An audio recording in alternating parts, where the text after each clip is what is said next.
the Harvesting Hope Virtual Summit. I am really excited to have you on today. I have a very special guest, and her name is Cammie, and we connected a few months ago where I was on her podcast, and she just inspired me so much.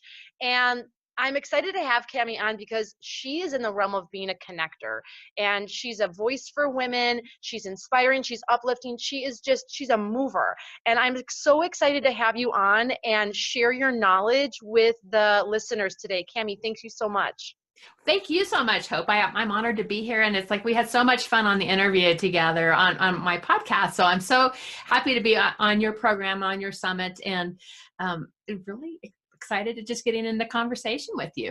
Awesome. Well, let's just kick it off. Tell listeners about who you are, what you do, who you work with, and just we'll kind of go from there. Sure. I'm a business coach. So I work with women. I believe that women's voices matter. And so I'm all about raising up women's voices to be seen, to be heard, and to really help them find their platform and what it is that they want to be known for. And I've done this. I've come from the space of really helping women connect into who they are at their very essence, at their very core, and then how do they want to make a difference with who they are. And so I work with business owners who are purpose driven. They know they want to make a big difference and a big impact in the world, and they are really ready to raise up how they're being seen and being heard. Oh my gosh, I love it. I love it. And so I'm curious, when working with people and what you're doing now, I'm just always very curious, what were you like as a younger kid? Like, what were you interested in? And did that impact what you're doing now? Like, did you find what you're doing now immediately? Yeah, I totally did not find what I'm doing now immediately. But I love that you asked this question, because coming back to who we are, who we were as little girls. I was a little girl that grew up out on the plains of Colorado. I had horses in my backyard. We had 10 acres. We had cornfields all around us, on the outskirts of that. So I had lots of space to roam, lots of freedom to just go do whatever. My mom would say, have fun, go ride your horse for the day. So I was out in nature all the time. And that core piece of being out in nature is really inherent in who I am. And I did, as I grew up, went on to my career, I was in the corporate world for 20 plus years, and kind of got lost from that core of who I was. And I lost my dad in 2008. And when we lost him, one of the things that I did was I started to slow down and tune back into what did my dad teach me? And there was all these values that I had lost touch with, right? And one of them being out in nature more often. And so that was this space that I really needed to kind of come back to me. And today, even with my clients, I bring this work of slowing down, tuning into who you are, get out in nature. I do retreats with my horses to bring my clients in together in a way that is powerful, because you get into a connection with yourself when you're in nature, when you're with the horses, in a way that is unlike anything that you can do. Oh my gosh, I love it. And I love that you still have horses today. I think that's fabulous. And they're such spiritual creatures. I mean, it's just their intuition and their connection. I grew up working on a horse farm, so I totally know what you're saying. I didn't know that about you. It's very like, oh yeah, soulful. Like, I know exactly what you're talking about. So I'm curious, was there a point in your life where you struggled, where you had major roadblocks, or you just felt like, gosh, why me? And if you don't mind sharing an example, what did you do? Like, what did you do to turn that corner or get over that? Yeah, and I'm going to go back to at the end of my corporate career, right, where I was really starting to hear something was supposed to shift. I was having all the signposts that things were supposed to be different. And I was getting sick all the time. I was traveling a lot around the world. And so every time I'd get on a plane, I'd have a new version of something, right? And I was at odds with some of my very important relationships. I had a client or an employee at one point look at me and say, I don't even know who you are, right? So I was having all these and back that up, she had worked for me at 3 different companies. And she said that to me one day. Oh. I don't even know who you are. And so I was at this space where things just weren't right. And I was just trying to force what was supposed to happen for me. And luckily, the good thing for me was because I wasn't in this space where I was so not in tune to what was showing up for me. And I was just, very driven and working really hard and just not even looking. Yeah. I was not looking sideways at all. I was just like very focused. And what happened was I got laid off. And so I would say that was, the universe coming in saying, oh, hell no, you need to be on a different track than you are on, and you need to wake up here. Right. And so I got laid off was my first gift. Second gift was I got laid off in the year 2008. And there wasn't a lot of VP of marketing jobs around at that point because of the economy crash. And so I was, I had the universe kind of make this course correction for me. A month later, my father died. Again, that slowed me down to this space of, okay, I need to really take a look seriously. So there was, all this turmoil that was going on in my life, and I wasn't paying attention to the signposts that were there. Mm. And I think that's, if you keep ignoring the signposts that are showing up for you, what happens if there's another avenue that you're supposed to be on, the universe is going to come in. It can be really hard and knock you to your knees. Because that was my whole world, was my career. And I had no vision for what I'd be doing 10 years down the road. Right. that was just not part of my perception. And so sometimes when we don't pay attention to those signposts showing up for us, that's what can happen, is it can come in and just really shake our world to the core.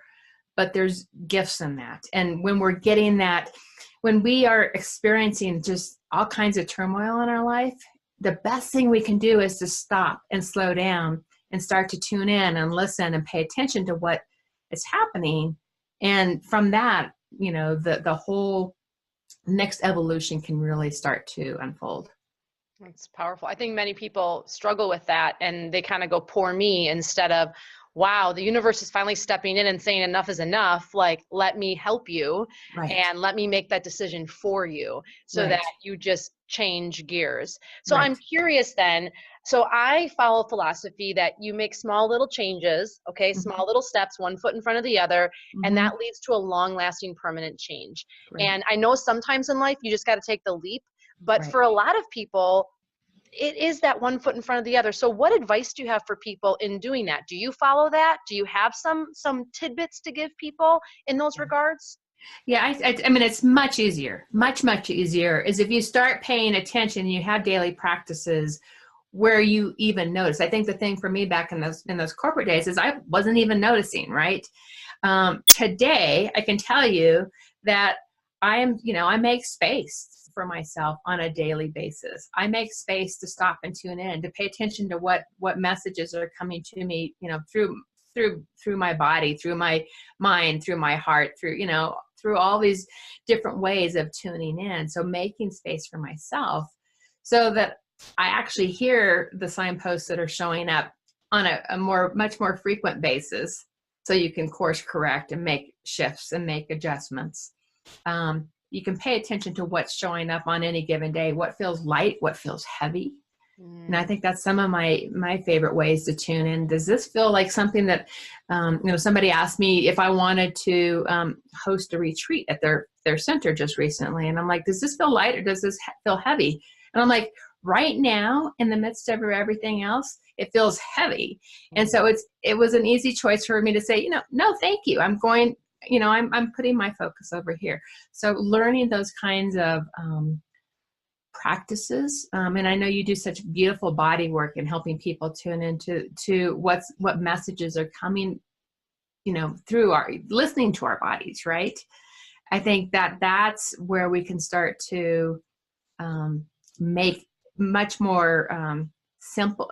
They're not always simple. That's not the right word, but you can make more regular course corrections in a way Yeah. No, and I'm just saying what you're saying is you keep saying the word feel. And I think that people Mm. overlook that. Like you're not saying try to figure this out or try to, reinvent the wheel. You're just saying stop and feel. That's just, Exactly. it's so Exactly. simple. I mean, Yeah. simple, stupid, excuse But my language, but it is. but think about it. So often we're not taught to feel, right? We're taught to power our way through it with our mind, No pain, power no our way gain. through, right? And so it's like, we're always in this left brain way of thinking, what's the strategy? And those things are important. Using our brain is important. But if we leave the feel part, the body knowledge part behind, we're missing a huge part of the puzzle and the way to be able to see clearly for ourselves. That's so incredibly powerful.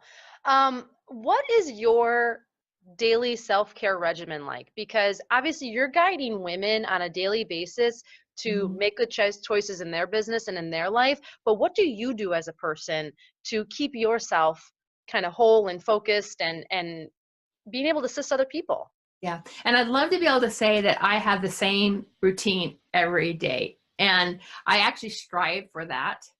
And there's actually days that it doesn't happen. I can tell you this morning it didn't happen. Oh, many days mine are, it's an intention. Yes. Yes. And that's one of the things that I'm really trying to, make better practice of. However, when I do that, what I love to have is an hour of time in the morning where I get out of bed and, I'm going right to a meditation time. So I'm setting up my space to sit for, anywhere from 5 to 20 minutes. And from that, then moving right to my favorite chair in the living room with the fireplace going this time of year. And I've got my journal. I've got runes there. I love to play with runes. I've got a whole stack of different books that I've always got there. And it's kind of like, okay, which one do I want to pull from today? Which one's And calling your name, right? That's how I exactly. work a lot. Like, which And book is calling to me? yeah, and sometimes I'll just open a book up in a random spot, and it's always amazing, right? What will show up for us. And so kind of a combination of that. It's some quiet sitting time, it is some journaling time, it is the sitting time, and then it's some reading time. And then very often I'll have my I've got my Danielle Laporte planner that I always start my morning off with as well. And so then I'll write out, how do I want to feel today? What are the things that I'm doing to feel, to help me feel that way? And what are the three most important things that I can accomplish today? And it's just a good way to just, and so by the time I come down into my office, I actually know exactly what I'm going to be doing. And I think that's a really beautiful way to start the day. I agree. I totally Yeah. agree. Now, does this kind of lead you into, because people always say to me, gosh, Hope, you're like so like energetic and positive and upbeat. And I'm like, well, I'm not always like that. I try to be, but I try to be. And so I think about like things that make me happy. Is there something that you try to do, or is there a thought process that you try to have every day to stay more positive and happy? Because I would categorize you as a very positive, happy person. Yeah. I mean, you take my strength finders, that shows up in my top 5 strengths, certainly. So positivity is something that I tend to lean toward to begin with. But you're exactly right. There's days where you just don't have that same positive vibe. And I think it's, again, if we're making that space to slow down and just tune into how do I feel today? I don't feel as positive today as I felt yesterday. Why is that? What wants to flow through me? What questions do I want to ask myself to see what's kind of underneath of that, right? What's driving that? I think the other thing I've really been digging on right now is the book. It's Michael Singer. It's Untethered Soul. Mm. And I love the teachings in that book from the perspective of, he talks about, kind of seeing yourself from behind, where you can see what's going on in your mind, kind of separating yourself from what's going Yeah. on in your mind and just noticing. And you can start to go, oh my gosh, what stories am I telling myself over and over and over again, Oh, that's right? not true. Exactly. And so where you can, it's catching those that inner critics that shows up for us, right? That So learning to notice, is there a story that's happening over and over again in my head? Because this is where all the stuff happens that, that kind of takes us down the rabbit hole. It's not happening generally it's not happening in our body and our heart. It's like the stories we tell ourselves up here. And if we can get out of those stories and really come back home to who we are, you can shift that, you can catch it, you can change that story. You can say, that isn't true. How ridiculous is that statement? How could I reframe what I keep saying over and over to myself that, you would never say to somebody, sitting at a table with you, right? So what are those stories that you tell to yourself that just truly, they're not true? And how can you shift those? And I think that's a really good way to stay in that positive zone. What a great way to categorize things, because what you're saying is you're really having that observation of what's actually true in your head, what is being told to you that's actually not true. And that's one thing I noticed for me when I was going through the really deep part of recovery. So much of what was being said in my head was a lie, was so far from the truth. But it was almost scary because I didn't even know what the truth was anymore.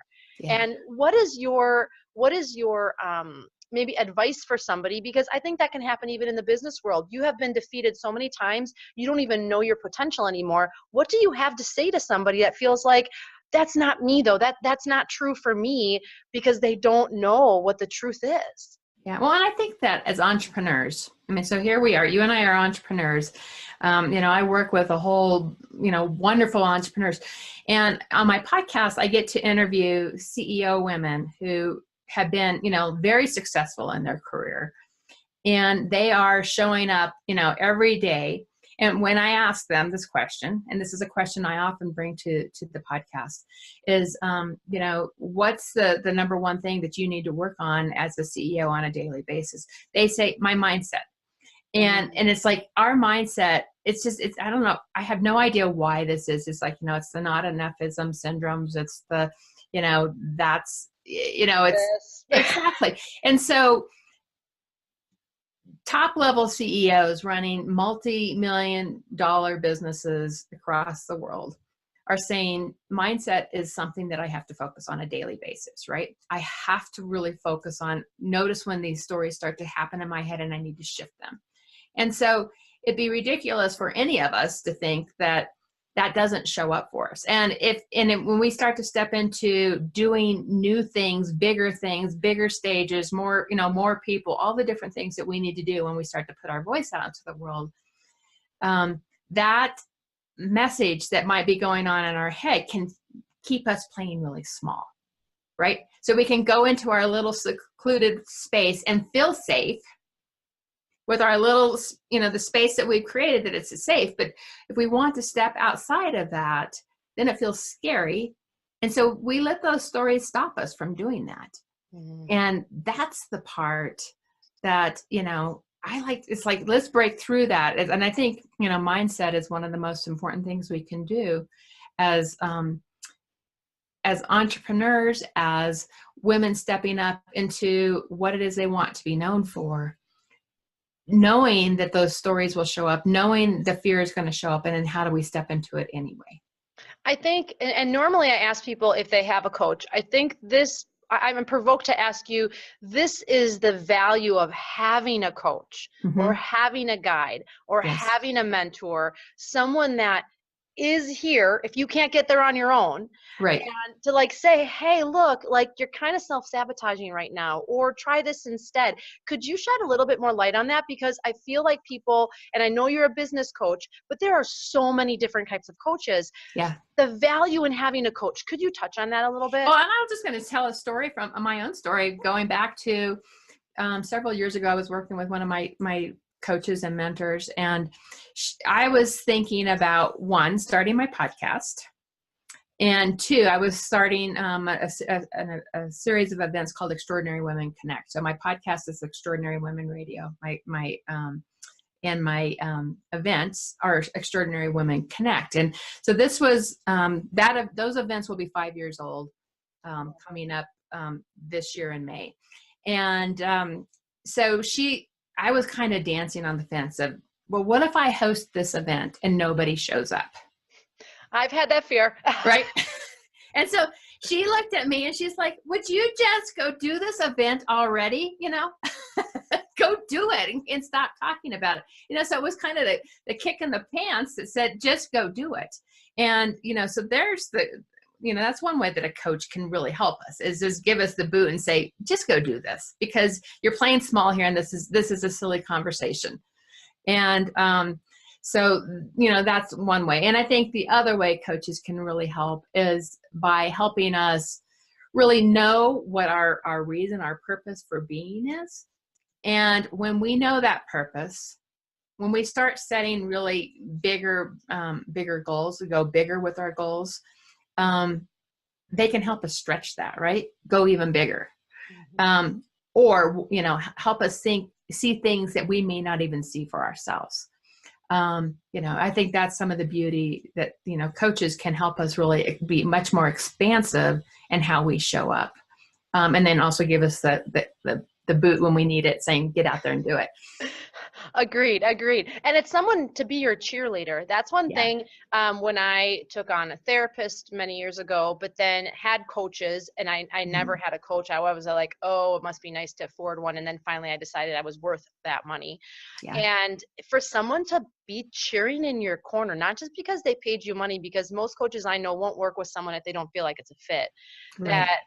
That's someone that believes in you, and how empowering to have someone believe in you if maybe your current situation is you don't have people believing in you, or they don't believe in your dream, or don't believe in, your potential. To have someone, like, how powerful.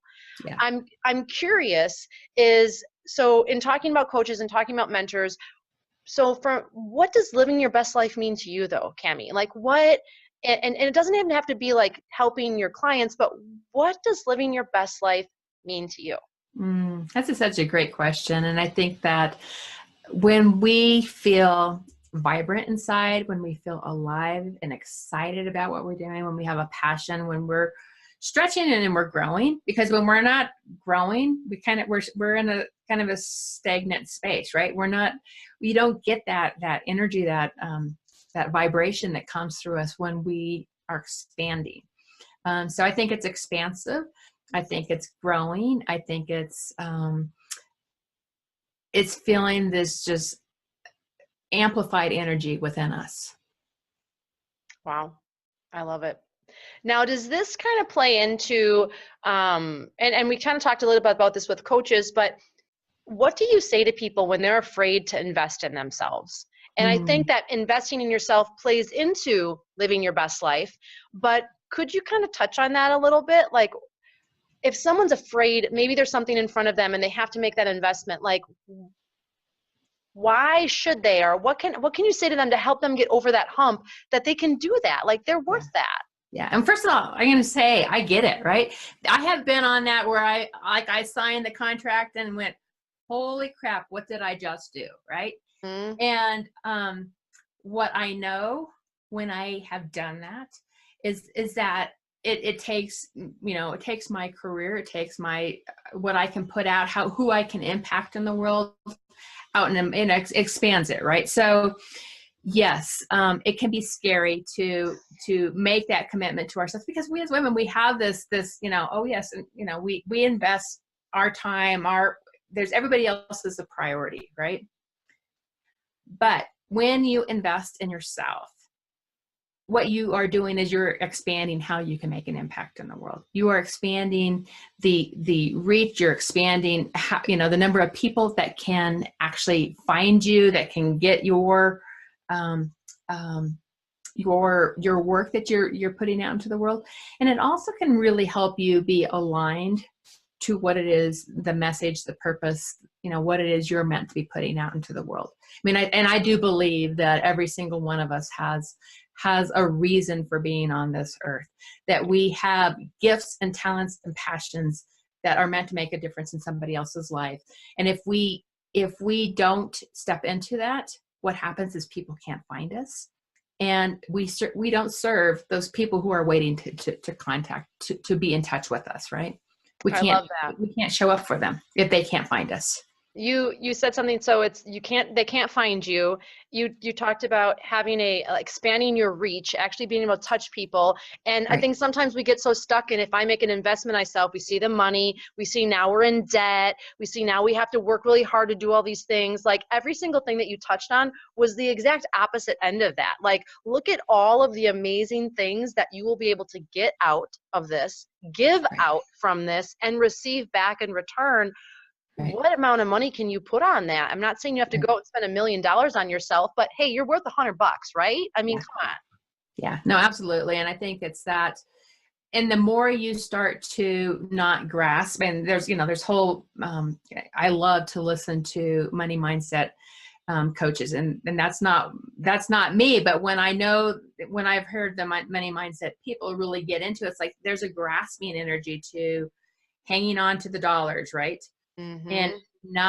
not letting that flow versus opening up. And it's like, it becomes a much different experience for everybody involved, because it is flow. Money is flow. Money is energy. I agree. I agree.